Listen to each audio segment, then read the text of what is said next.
পৃথিবীর সবচেয়ে ভয়ঙ্কর জঙ্গল অ্যামাজন, যেখানে ঢুকলে সবাই ফিরে আসে না।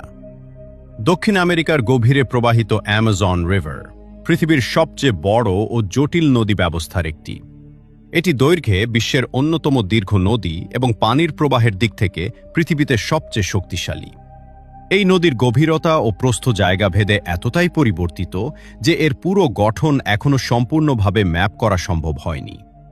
অ্যামাজনের পানিতে প্রায় ২,০০০-এর বেশি মাছের প্রজাতি পাওয়া গেছে, তবে বিজ্ঞানীরা মনে করেন এর বাইরেও অজানা প্রজাতি এখনও থাকতে পারে। একটি বড় রহস্য হল হামজা রিভার, যা অ্যামাজনের নিচ দিয়ে ধীরে প্রবাহিত একটি ভূগর্ভস্থ জলধারা হিসেবে চিহ্নিত হয়েছে। এছাড়া প্রতি বছর নতুন নতুন প্রাণী আবিষ্কৃত হওয়া প্রমাণ করে এই অঞ্চলের জীববৈচিত্র্য এখনও পুরোপুরি জানা হয়নি। অ্যামাজন যতটা আবিষ্কৃত হয়েছে তার থেকেও অনেক বেশি এখনও অজানা।